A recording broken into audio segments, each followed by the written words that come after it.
ஆமென். கர்த்தருடைய பரிசுத்த நாமத்திற்கு மகிமை உண்டாவதாக. வேதத்திலே 2 தீமோத்தேயின் புஸ்தகம் 3வது அதிகாரத்திலே 3வது வசனம் நாம் வாசிக்கும்போது, அதிலே ஆரம்பத்தில் சொல்லப்பட்டிருக்கிறது, சுபாவ அன்பு இல்லாதவர்களாக இருப்பார்கள் என்று சொல்லப்பட்டிருக்கிறது.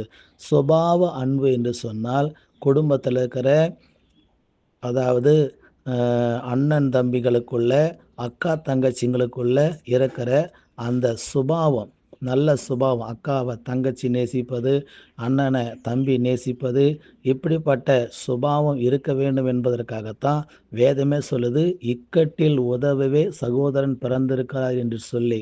ஆனால் இன்னைக்கு அநேக குடும்பத்தில் சுபாவ அன்பில்லை. அண்ணன் தம்பிக்கும் அக்கா தங்கச்சிக்கும் நல்ல உறவு, நல்ல ஒரு அன்பின் சுபாவம் கிடையாது.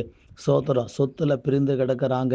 சோத்திரம், சகோதரர்களுக்கு விரோதமாக சகோதரிகள் செய்வன சூனியம் மாந்திரிகம் பண்ணுகிறதை பார்க்கிறோம்.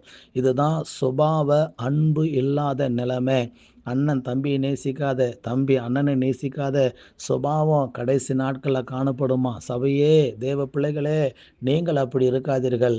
சோத்திரம், பணத்தினால, சோத்திரம், படிப்பினால, ஆஸ்திகளினால இன்னைக்கு அநேக அண்ணன் தம்பி உறவுகள் பிரிஞ்சு கிடக்கிறது. அப்படிப்பட்ட நிலைக்கு நீங்கள் கடந்து போகாமல் இருங்க.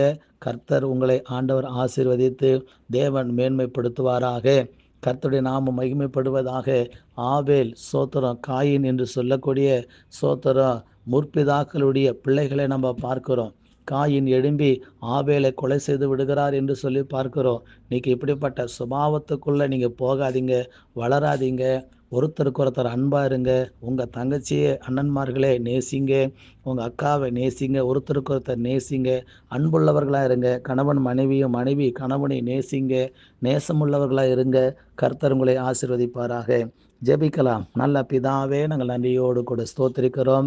கடைசி நாட்களில் எசப்பா தகப்பனே ஸ்தோத்திரம், சுபாவ அன்பு இல்லாதவர்களாக இருப்பார்கள் என்று சொல்லப்பட்டிருக்க ராஜா. ஆண்டவரே, அப்படிப்பட்டவர்கள் தேவ ராஜ்யத்துக்குள்ளே பிரவேசிக்க முடியாதப்பா. கண்ட சகோதரனிடத்தில் அன்பு கூறாதவன் காணாத தேவனிடத்தில் அன்பு கூற முடியாது ராஜா. ஆகையால் தகப்பனே, ஒருத்தருக்கு ஒருத்தர் அன்பாக நேசித்து கீழ்ப்படிந்து நடக்க கர்த்தர் உதவி செய்யுங்க. கர்த்தருடைய நாமம் தொடர்ந்து மகிமைப்படுவதாக. ஆசீர்வதியும் இயேசுவின் நாமத்தில் பிதாவே. Amen, amen, amen. God bless you. கர்த்தர் உங்கள் யாவரையும் ஆசீர்வதிப்பாராக. ஆமேன்.